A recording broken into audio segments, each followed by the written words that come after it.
नमस्कार and welcome to ऑरोफियन global record. दोस्तों, आप लोगों को पता होगा कि हमारे जो इस समय फॉरेन मिनिस्टर है, हमारे जो मिनिस्टर ऑफ एक्सटर्नल अफेयर्स है एस जयशंकर जी, वो हाल में गए हुए हैं कुछ टाइम के लिए रशिया। अपने रशिया विजिट पे ये गए हैं और 25 से लेकर 29 तक की इनकी ये जो विजिट है ये होने वाली है। अगर आप लोग को नहीं पता तो मैं बता दूं, दरअसल विजिट अगर आप लोग देखो तो ये बहुत ज़्यादा इंपॉर्टेंट है इंडिया के फॉरेन अफेयर्स से रिलेटेड। अगर आप लोग देखो या फिर ऐसे भी अगर आप लोग देखो ना, तो ये विजिट बहुत ज़्यादा इंपॉर्टेंट है। लेकिन इस विजिट में अभी जो मेन चीज़ मैं आप लोग से यहाँ पर शेयर करना चाहता हूँ वो ये कि एस जयशंकर जी जब इस आप लोग कह सकते हो विजिट के लिए गए रशिया, तो रशिया में से उनने आप लोग कह सकते हो उनका जो ट्विटर अकाउंट है ना, उस पर एक फ़ोटो शेयर की जिसके बारे में काफ़ी ज़्यादा डिबेट हो रही है, काफ़ी ज़्यादा इसको लेके जो बातचीत है वो चल रही है।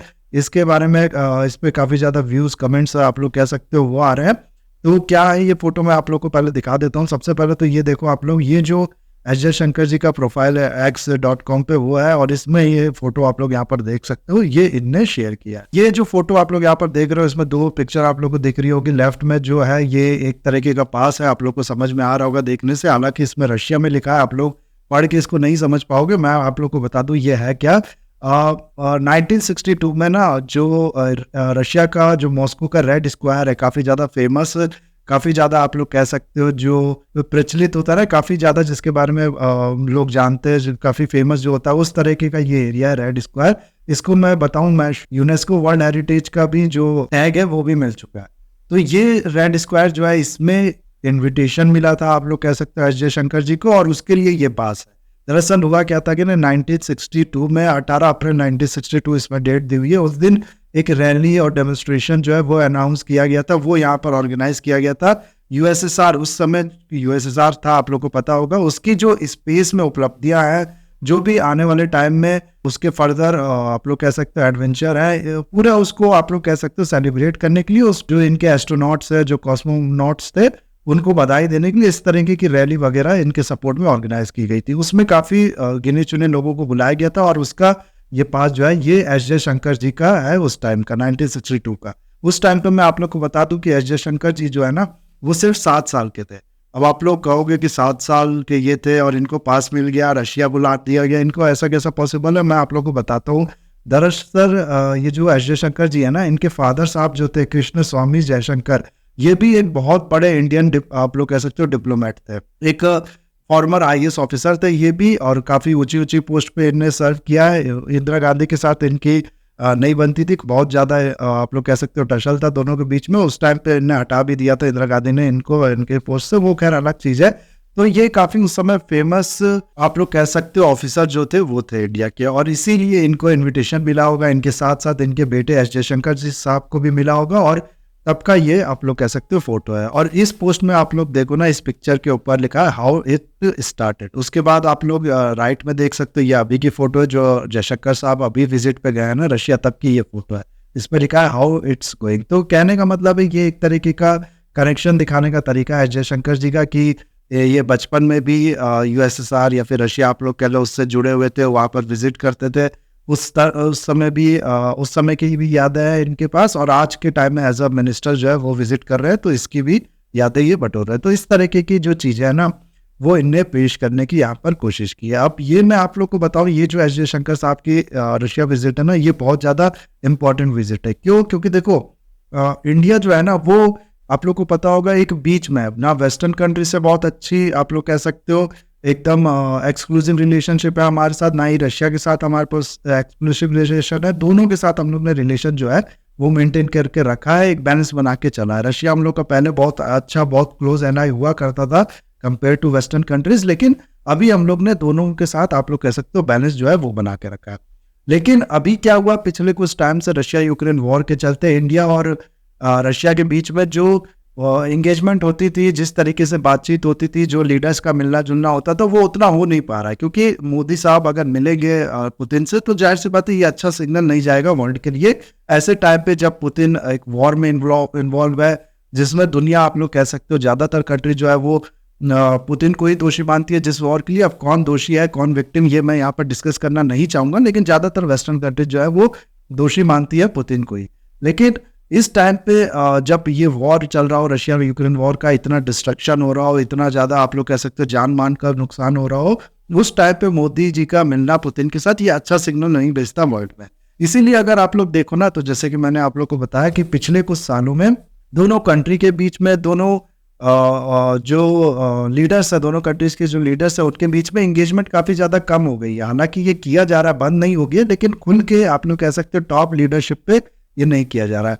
पुतिन जो है वो एससीओ समिट हो गया, G20 समिट हो गया, इसमें इंडिया नहीं आया, आप लोग को पता होगा। एससीओ समिट में तो चलो इंडिया ने वर्चुअली करा लिया था, लेकिन G20 में पुतिन इंडिया नहीं आया। उसके अलावा फिर इंडिया के जो प्राइम मिनिस्टर मोदी है ना, ये अगर आप लोग देखो तो रशिया यूक्रेन वॉर की शुरुआत के बाद इंडिया और रशिया का जो बायलैटरल एनुअल समिट हुआ करता था ना, जो दोनों लीडर मिलते थे साल में एक बार, अपनी जो कॉपरेशन है उस पर बात करने के लिए, अपने लिए आप लोग कह सकते हो आगे का रोड मैप तैयार करने के लिए, वो भी स्किप किया जा रहा है। पिछले 2 बार से ये आप लोग कह सकते हो कि स्किप किया जाएगा। पिछले 2 बार से नहीं, इस बार का मिला के ये स्किप किया गया है। हाल में दिसंबर में ही ये एनुअल समिट होती है, आप लोगों को मैं बता दूं ज़्यादातर।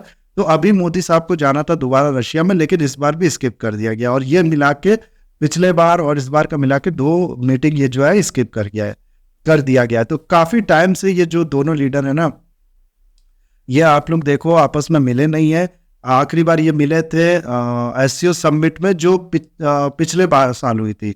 पिछले साल सितंबर में जो एससीओ समिट हुई थी, जिसमें मोदी जी ने बोल दिया था रशिया के प्रेसिडेंट पुतिन को कि ये जो एरा है ये वॉर का नहीं है। उसके बाद से ये दोनों लीडर जो हैं ये नहीं मिले थे। तो कहने का मतलब ये है कि ये मीटिंग स्किप करना मोदी जी का, और इसके बाद आप लोग कह सकते हो इतना लंबे टाइम तक एक गैप हो जाना दोनों लीडर के बीच में ना मिलने का, इसका कहीं ये मैसेज ना ये जाए कि इंडिया जो है वो रशिया के साथ अपनी जो उसकी रिलेशन है उसको रिस्पेक्ट नहीं करता, उतना ज़्यादा इंटरेस्टेड नहीं है रशिया में, या फिर दूसरी कंट्री इस तरीके का मैसेज ना निकाले।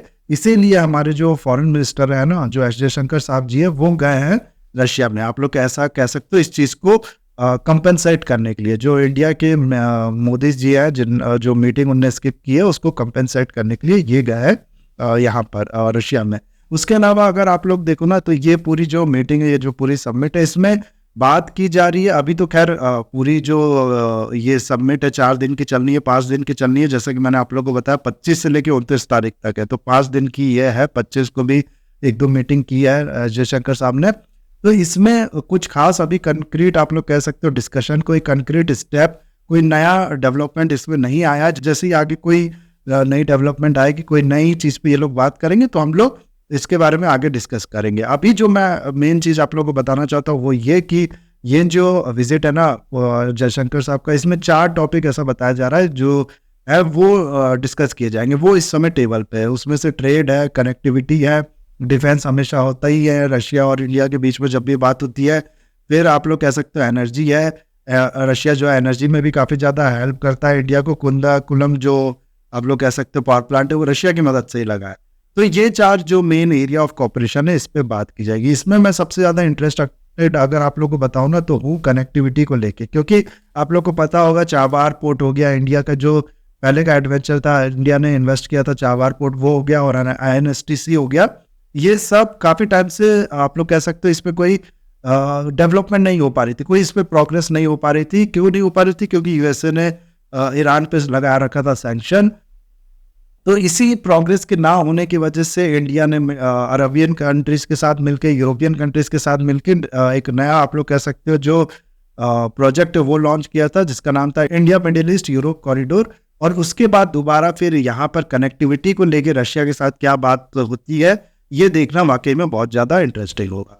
तो देखते हैं आगे क्या निकल के सामने आता है, क्या किस किस चीज़ पे ये बात करते हैं। अभी अगर आप लोग देखो ना, तो 2 चीज़ पे यहाँ पर बात हो रही है। तो जो ट्रेड है उसमें लोकल करेंसी की बात हुई है कि लोकल करेंसी में ट्रेड करना चाहिए, जो इंडिया बहुत टाइम से भी बात कर रहा है। इंडिया ने बीच में ट्रेड किया भी था रुपए में, लेकिन बाद में रशिया ने बहुत ज़्यादा उसको करने से मना कर दिया, क्योंकि ऑलरेडी रशिया बहुत ज़्यादा आप लोग कह सकते हो रुपए जो है वो कलेक्ट कर चुका था, जिसको पता नहीं था रशिया को कि वो कहाँ यूज़ करे, क्योंकि इंडिया तो कुछ ऐसा बहुत बड़ा एक्सपोर्ट करता नहीं है रशिया को। तो रशिया ने जो एक्सपोर्ट किया था, ऑयल हो गया या बाकी चीज़ होगी, उसके बदले में पैसा रुपए उसने रिसीव तो कर लिया था, लेकिन उसको पता नहीं था अब इस रुपए का कहाँ इस्तेमाल करे। इंडिया अगर कुछ एक्सपोर्ट करता तो वही रुपए दे के इंडिया से खरीद लेता, लेकिन ऐसा नहीं हो पा रहा था। इसको लेके हाल में अगर आप लोग देखो ना, तो जयशंकर साहब ने एक स्टेटमेंट भी दिया है कि इंडिया जो है वो कीन है अदर अल्टरनेटिव जैसे कि इंडिया का रुपे कार्ड जो है उसको इस्तेमाल करने के लिए, यूपीआई जो है उसको इस्तेमाल करने के लिए, या फिर आप लोग कह सकते हो लोकल करेंसी रुपए रूबल जो ट्रेड है वही जैसा कि मैंने अभी आप लोगों को बताया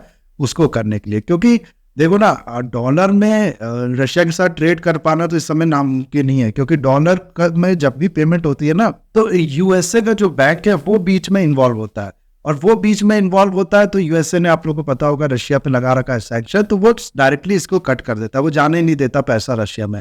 तो उसका इन्वॉल्व करना, उसके थ्रू पैसा पहुंचाना रशिया में ये बहुत ज्यादा मुश्किल है।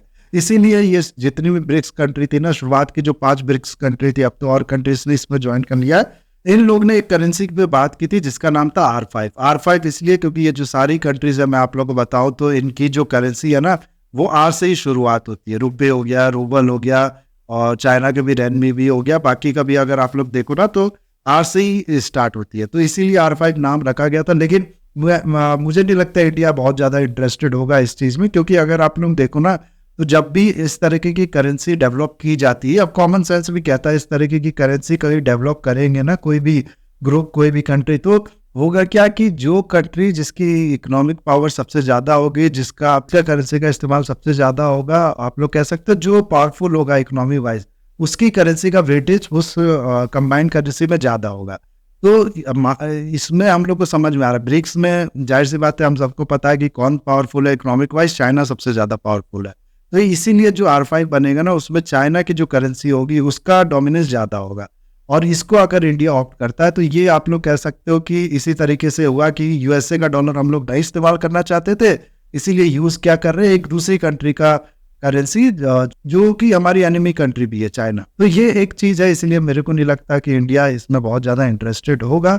इंडिया यही कहेगा कि यार यूपीआई सिस्टम लगा लो, हमसे भी आप अपना जो इम्पोर्ट है वो बढ़ाओ, या फिर आप हमें इन्वेस्ट कर दो दोबारा, जो जॉइंट वेंचर हम लोग कर रहे हैं डिफेंस वगैरह में, इसी में आप जो ये रुपए है दोबारा इन्वेस्ट कर दो हमारे यहाँ, और इस तरीके की बातें जो है ना वो करेगा इंडिया से। लेट्स सी क्या होता है। दूसरा यहाँ पर जो इम्पोर्टेंट चीज़ निकल के सामने आ रही है जिसमें थोड़ी बहुत बात हुई भी है, वो है कि जो आर्टिक ओशियन है ना वहाँ पर हाइड्रोकार्बन का एक्सप्लोरेशन। दरअसल आप लोग देखो ना तो ये जो आर्टिक ओशियन है ये बहुत ज़्यादा रिसोर्स रिच एरिया है, और अभी क्या हो रहा है ग्लोबल वार्मिंग की वजह से ये जो यहाँ पर बर्फ़ होती थी ये पिघलती जा रही है। ये इस वजह से भी जो इंटरेस्ट है इस यहाँ पर बहुत सी कंट्री का बहुत तेज़ी से जाग रहा है। और उसके अलावा भी अगर आप लोग देखो ना तो यहाँ की जो कंट्री है जैसे कि कनाडा हो गया, यूएसए हो गया, डेनमार्क हो गया, फिनलैंड हो गया, ये सब कंट्री जो है ना, रशिया भी हो गया, ये सब ने मिलके एक आर्टिक काउंसिल बनाया इस एरिया में कोऑपरेट करने के लिए। यहाँ पर आप लोग कह सकते हो रिसर्च वगैरह करने के लिए, पूरे इस एरिया को देखने के लिए। इंडिया इसमें नहीं है, लेकिन रशिया जो है वो इन्वाइट करता है इंडिया को कि आओ आप हमारे साथ मिलके इस एरिया में हम लोग हाइड्रोकार्बन का जो एक्सप्लोरेशन है वो करते हैं।